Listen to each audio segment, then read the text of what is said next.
Halo guys, balik lagi dengan Efek Anime. Alur cerita kali ini adalah mengulas tentang cerita yang ada pada Whole Cake Island. Cerita nantinya akan sangat seru dan terungkapnya banyak hal yang mengejutkan. Yang pasti dalam rencana tersebut Luffy akan menghadapi masalah yang sangat besar dari bawahan dari Big Mom. Tapi sebelum kita menuju topik utama, jangan lupa untuk klik subscribe dan nyalakan lonceng notifikasinya agar selalu mendapatkan update seputar alur cerita anime dari kami. Dan berikut alur cerita One Piece Arc Whole Cake Island Part 1 versi Efek Anime. Cerita melanjutkan dari Luffy yang kehabisan bahan makan di perjalanannya. Yang waktu itu mereka masih beberapa hari di lautan. Untuk mengatasi masalah itu, mereka pun memancing untuk bisa mendapatkan ikan. Untungnya pula di saat yang tepat, Luffy bisa menangkap ikan yang sangat besar. Namun ikan yang ia tangkap sangatlah aneh. Tapi meski demikian, Luffy yang sudah kelaparan pun langsung memakannya. Tak disangkanya, kulit dari ikan itu adalah racun. Seketika tahu akan hal itu, tiba-tiba Luffy langsung terkapar lemas akibat racun tersebut. Dikatakan kalau racun itu sangatlah mematikan. Keadaan menjadi memburuk ketika mereka tidak menemukan pulau terdekat. Singkatnya, kapal mereka mulai memasuki perairan dari wilayah Big Mom. Peko menjelaskan kalau sebentar lagi ada pulau di dekat sini. Benar saja, tiba-tiba salju yang turun. Yang ternyata itu bukanlah salju melainkan manisan. Tak hanya itu saja, Denden Mushi juga bergetar. Berarti kalau sekarang sudah mendekati wilayah dari Big Mom.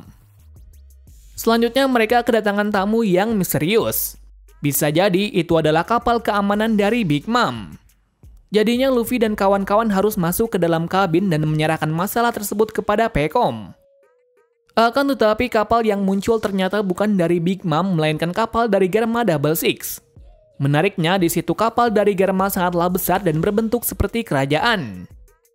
Dikatakan pula kalau kerajaan Germa adalah kerajaan yang terapung di lautan, yang artinya kerajaan itu bisa bergerak. Kenapa bisa seperti itu? Mengingat kapal itu dimotori oleh siput raksasa yang sangat banyak.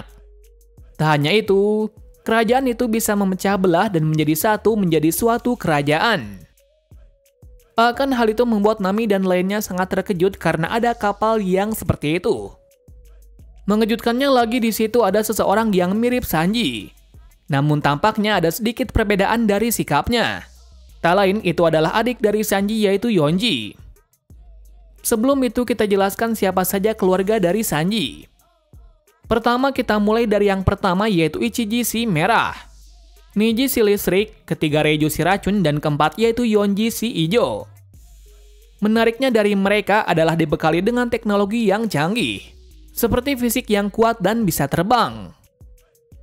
Lanjut pada cerita sebelumnya, yakni setelah kemunculan dari Yonji yang sangat sombong, muncul satu orang lagi yaitu Reiju. Sepertinya Reiju ini sangat berbeda dari lainnya, dan itu terbukti dari dirinya yang berbicara dengan lemah lembut. Di waktu itu pula Reiju melihat Luffy yang terkena racun mencoba menolongnya. Ia juga menjelaskan kalau Luffy telah memakan ikan beracun dari lautan mendidih. Oleh karena itu Luffy bisa seperti itu. Beruntungnya Luffy memiliki kekebalan racun yang tinggi, oleh karena itu dia tidak mati dalam beberapa jam yang lalu. Selanjutnya Reiju langsung mencium Luffy, dikarenakan ia ingin menghisap racun tersebut ke dalam tubuhnya. Kenapa demikian? Karena dia adalah si racun. Atau dalam kata lain memiliki kekuatan untuk menghisap racun atau mengeluarkan racun tersebut. Atas pertolongan darinya membuat Nami dan lainnya sangat senang sekaligus terkejut karena Luffy bisa tersadar lagi. Nah, baru di saat itu pula Reiju menjelaskan kenapa poster Sanji 2 tahun lalu adalah orang lain. Dari bounty tersebut Vinsmoke baru menyadari kalau Sanji masih hidup. Maka dari dulunya Duval selalu dikejar oleh angkatan laut yang sangat banyak. Tetapi setelah 2 tahun berselang, tepatnya baru-baru ini, poster Sanji adalah foto yang sebenarnya. Dan tulisan bounty tersebut hidup adalah ulah dari Germa. Mereka melakukan hal itu agar Sanji bisa kembali ke kerajaan. Tujuannya sudah pasti untuk beraliansi dengan Big Mom. Setelah penjelasan berakhir, Luffy dengan lantang berkata kalau ia akan menjemput Sanji apapun yang terjadi. Seketika mendengar TK tersebut, Reju hanya terdiam dan berkata kalau mereka tidak akan melaporkan mereka ke dalam Big Mom, beralaskan telah menjaga Sanji selama ini. Alhasil Luffy dan lainnya pun melanjutkan perjalanan kembali menuju Whole Cake Island. Pada perjalanan mereka mendapati satu hambatan lagi. Sekarang kapal yang menghampirinya adalah keamanan dari Big Mom. Beruntungnya pula Pekom berhasil membuat alasan agar kapal ini bisa masuk ke pulau terdekat. Dengan itu mereka sampai di pulau yang bernama Toadland atau bisa disebut dengan kota impian. Nah, yang membuat kota ini sangat berbeda dari lainnya adalah semua makhluk hidup berdampingan, yang artinya tidak ada kesenjangan di antara ras manapun. Sebab itu kota ini disebut sebagai kota impian. Tak hanya itu saja, satu hal yang paling menarik ialah seluruh bangunan dan semua yang ada di kota itu terbuat dari coklat. Tak lama setelah itu Luffy dan Chopper mendapat masalah yang sangat besar, di mana mereka telah memakan habis satu kafe. Berarti jika boleh memakan semuanya yang ada di sini, pasti ada larangan tertentu untuk tidak boleh memakan satu tempat. Apalagi kafe tersebut pemiliknya adalah seorang ratu. Awalnya ratu yang tahu hal itu cukup kesal. Tapi ternyata ratu tersebut sangatlah baik dan memaafkan mereka berdua. Tak disangkanya pula, ratu itu adalah anak dari Big Mom yaitu Pudding, yang berarti ia adalah tunangan dari Sanji. Akan hal itu mereka terkejut, tapi yang paling terkejut adalah Pudding sendiri. Meski penyamaran mereka telah terungkap, tetapi sepertinya Pudding memihak kepada Luffy. Kenapa demikian? Sanji berkata kepadanya kalau ia masih ingin kembali pada teman-temannya itu. Nah, atas perkataan itu Pudding tidak mau menikah dengan seseorang yang tidak mau menikahinya. Oleh sebab itu sekarang ia akan membantu Luffy untuk bisa mencapai Whole Cake Island dengan cara memberi jalan singkat dari peta yang ia punya. Mendengar hal itu Luffy dan lainnya sangat senang lantaran meski anak seorang Yonko tetapi tidak sejahat yang dikira. Di suatu tempat diperlihatkan kalau bawahan dari Big Mom mulai bergerak untuk mendapatkan bahan baku untuk acara teh yang akan berlangsung nantinya, dengan cara menyerang beberapa negara yang memproduksi bahan baku tersebut. Bisa dikatakan kalau Yonko sangatlah menakutkan. Begitu pula di sisi lainnya, Germa Double Six yaitu Ichiji dan Niji sedang melakukan misinya untuk membantu negara yang telah membayarnya. Padahal perang itu telah dibuat oleh mereka sendiri, yang artinya benar kalau Germa adalah pembunuh bayaran. Cerita beralih pada sisi Luffy lagi. Waktu itu saat kembali ke kapal, mereka mendapatkan masalah yang serius, di mana Pekom telah hilang. Dan yang membingungkan adalah tulisan untuk kembali. Pastinya tulisan itu adalah isyarat kalau sebentar lagi mereka akan menghadapi masalah. Meski tahu berbahaya jalan yang akan mereka lewati, Luffy tetap memutuskan untuk tetap maju. Jika berhenti sekarang pastinya mereka tidak akan bertemu dengan Sanji lagi. Berikutnya mereka kembali berlayar dengan mengikuti peta tersebut. Di situ juga baru terungkap kalau Pedro sebenarnya pernah kesini beberapa tahun yang lalu. Itu terbukti dari penduduk sekitar yang mengenalnya. Tapi sebelum menjelaskan hal itu, tiba-tiba kapal mereka mendapat serangan yang besar dari monster laut di sana. Seperti yang dikira, mereka berhasil mengatasinya dan lanjut berlayar lagi. Di suatu sisi tepatnya di markas besar Whole Cake, Big Mom terlihat sangat marah dan menghancurkan apapun. Hal itu bisa terjadi karena makanan yang diminta tidak disediakan. Rumornya juga berulang kali Big Mom mempunyai kelainan seperti itu.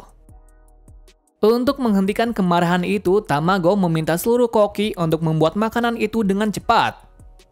Jika tidak, maka bisa dipastikan sebagian kota akan hancur dengan cepat. Merasa tidak ada waktu untuk menghentikannya, salah satu anak dari Big Mom di sana langsung menghentikannya. Namun nyatanya tidak seperti yang diperkirakan. Malah Big Mom semakin marah dan mengeluarkan kemampuan buah iblisnya yaitu Soru Soru no Mi. Yang mana ia bisa mengambil jiwa dari seseorang dengan kekuatan dead or alive. Yang berarti jika si korban terkena serangan itu akan mati jika ketakutan. Tetapi jika sebaliknya akan bisa hidup. Seperti yang terlihat anaknya itu mati akibat ketakutan yang berlebihan. Beruntungnya Big Mom berhasil diatasi oleh Jinbei yang baru datang. Nah, kenapa Jinbei ada di sini? Dikarenakan ia adalah anggota terkuat yang dimiliki oleh Big Mom. Oleh sebab itu kenapa dulu Jinbei belum bisa bergabung adalah karena masih menjadi bagian dari bajak laut Big Mom. Kedatangan dari Jinbei di sini bukan suatu alasan biasa, melainkan di sini berniat akan mengundurkan diri dari bajak lautnya.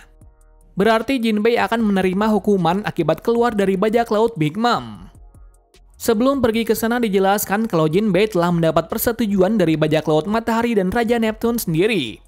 Berkatnya selama ini ras manusia ikan menjadi terselamatkan. Nah, untuk membalas kebaikan dari Jinbei, mereka lah yang akan melindungi balik pulau ini sepertinya. Tak hanya itu, Raja Neptune juga berencana untuk mengganti bendera pulau ini dengan bendera dari topi jerami, yang artinya mereka telah percaya sepenuhnya pada kelompok topi jerami. Berlanjut dari Luffy yang terhimpit lautan yang aneh. Yang waktu itu Pedro mengungkapkan kenapa ia mengenal semua tempat ini. Ternyata waktu dulunya dia ingin meringankan beban dari Nekomamushi dengan mencari Poneglyph. Tetapi hal itu tidak berbuah baik dan malah menjadi buronan. Dan akhir dari perjalanan itu adalah dikalahkan di tempat ini. Jadi dengan pengalaman yang ia punya, dia ingin membantunya untuk bisa mencari Poneglyph itu sekali lagi. Lantaran sekaligus membawa kembali Sanji. Dirinya bisa mencari celah untuk melakukan hal itu. Bisa dikatakan, mereka akan melakukan kesempatan yang langka ini untuk menambah langkah yang lebih besar lagi. Pagi harinya akhirnya mereka hampir sampai ke pulau yang ditunjukkan dalam peta.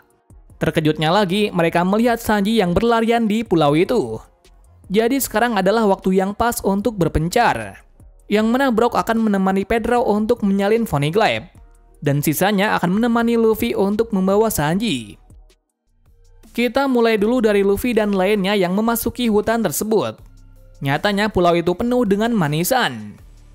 Alhasil Luffy, Chopper, dan Carrot menjadi tak berdaya dengan makanan yang mereka temukan. Kemudian setelah menelusuri hutan itu ada keanehan yang luar biasa yang mana Luffy menjadi dua. Entah bagaimana bisa terjadi, akibat itu menghambat mereka untuk menemukan Sanji. Lagi-lagi ada masalah kembali, yakni ada raksasa yang tersangkut dalam tanah. Bodohnya pula raksasa itu menguburkan dirinya sendiri. Dirasa tidak ada sesuatu di sekitar sini, mereka pun melanjutkan untuk menelusuri tempat ini lagi. Tak lama dari situ mereka diserang oleh kelinci yang bernama Randolph. Nah, yang membingungkan lagi adalah mereka kembali ke tempat di mana raksasa sebelumnya. Padahal mereka telah berulang kali melewatinya. Ternyata itu adalah ulah dari pepohonan dan tanah yang hidup di sini. Kemudian Luffy yang berada di sana tiba-tiba menjadi seorang wanita seperti penyihir yang bernama Broly. Broly mengatakan kepada mereka tidak bisa keluar dari tempat ini lantaran nama dari hutan ini adalah hutan penggoda. Satu hal yang mengerikan lagi adalah Broly tidak suka ada seseorang yang cantik. Beruntungnya Nami bisa keluar dari genggamannya. Alhasil terjadilah pertarungan di sana. Terlihat kalau kekuatan dari Broly adalah bisa keluar dan masuk ke dalam cermin. Begitu pula membalikan serangan dengan cerminnya tersebut. Buruknya di sini Chopper dan Carrot ditangkap dan dimasukkan ke dalam cermin. Jadinya hanya Nami saja yang tersisa. Dalam satu kesempatan akhirnya Nami bisa kabur dan bertemu dengan Luffy yang asli di depan raksasa di tengah hutan. Dirasa tidak tahu apa yang akan mereka lakukan, mereka pun bertanya kepada raksasa tersebut. Raksasa itu bernama Pon. Lalu Pon menjelaskan apa yang sebenarnya terjadi di sini. Sebenarnya makhluk aneh yang ada di sini bisa hidup karena kekuatan buah iblis dari Big Mom. Dikatakan kalau 6 bulan sekali para penduduk harus membayar tagihan yang berupa jiwa atau kehilangan umur dalam 2 bulan. Dan jiwa tersebut digunakan untuk dimasukkan ke dalam benda mati agar bisa hidup. Nah, kenapa Pon bisa mengetahui semuanya? Dikarenakan ia adalah istri dari Big Mom, atau nama aslinya yaitu Charlotte Linlin. Beberapa saat berlalu Luffy kedatangan seseorang yang sangat berbahaya yang tak lain adalah salah satu komandan manis. Dia adalah Charlotte Cracker. Ia bisa berada di sini atas tugas dari Big Mom langsung. Artinya Big Mom selama ini sudah mengetahui kalau kelompok Mugiwara telah memasuki wilayahnya. Satu hal yang menarik lagi terungkap kalau anak dari Pon adalah Puding dan Lola. Seketika Nami tahu akan hal itu sangat terkejut, bahwa yang ia temui di Thriller Bark adalah anak dari Big Mom. Lalu keadaan menjadi sangat buruk ketika para pemimpin di hutan ini telah mengepung mereka. Mereka adalah King Bone, sebongkah pohon raksasa, dan Broly. Cracker yang tahu kalau Pon telah berkhianat langsung menyerangnya. Tetapi serangan itu langsung dihentikan oleh Luffy. Sementara dalam sisi Nami sendiri langsung melarikan diri bersama Pon. Pada pertarungan dari Luffy, sepertinya ia cukup kesulitan melawan Cracker. Kenapa demikian? Karena pertahanan dan serangannya sangatlah kuat. Menariknya lagi, tangan dan beberapa bagian kakinya bisa menjadi banyak. Lanjut dari pertarungan dari Nami dan Broly. Sebelum bertarung, Broly menjelaskan kalau kaptennya akan mati di sini. Kenapa ia berkata seperti itu? Lantaran seorang dari generasi terburuk yaitu Oroge pernah ke sini dan dikalahkan langsung. Yang mengalahkannya waktu itu adalah Cracker sendiri. Bahkan waktu itu Cracker belum sepenuhnya menggunakan kekuatannya. Setelah menjelaskan hal itu barulah pertarungan mereka dimulai. Tapi seperti yang terlihat, meski Broly sangat kuat tetapi juga bodoh. Alhasil Nami memanfaatkannya untuk pertarungan nanti. Kemudian Nami mendapatkan kekuatan tambahan, yakni adalah potongan kertas dari Lola. Mengingat setelah pepohonan mendekati kertas tersebut mereka menjadi ketakutan. Pon menjelaskan kalau kertas itu berisi jiwa dari Big Mom. Maka dari itu, para pepohonan yang ada di sini sangat ketakutan dengan kertas tersebut. Dengan hal itu, Nami bisa memanfaatkannya untuk menghindari makhluk aneh tersebut dan bergegas untuk membantu Luffy. Pada sisi lainnya, Pedro dan Brook akhirnya bisa mendekati markas pusat setelah beberapa mengintai wilayah ini. Namun ada masalah kembali, yakni ada penjaga yang berjaga mengitari wilayah tersebut. Dalam keadaan seperti itu, mereka mendapat satu ide yang sangat bagus, yaitu dengan masuk ke dalam penjaga yang seperti biskuit tersebut. Dengan itu nantinya bisa masuk tanpa ketahuan. Pada sisi itu pula Chopper dan Carrot menyadari kalau mereka berada dalam dunia cermin. Itu terbukti dari banyaknya cermin yang terhubung langsung dalam dunia lain. Jadi mereka berupaya untuk bisa keluar sembari mencari keberadaan dari Sanji dari cermin tersebut. Kembali lagi pada pertarungan dari Luffy. Dalam pertarungan tersebut, Luffy yang merasa jengkel akhirnya masuk ke dalam mode Gear 4. Benar saja, dengan serangan tersebut ia bisa menghancurkan Cracker dengan sekali serang. Namun nyatanya itu hanya biskuit saja. Cracker yang asli ada di dalamnya.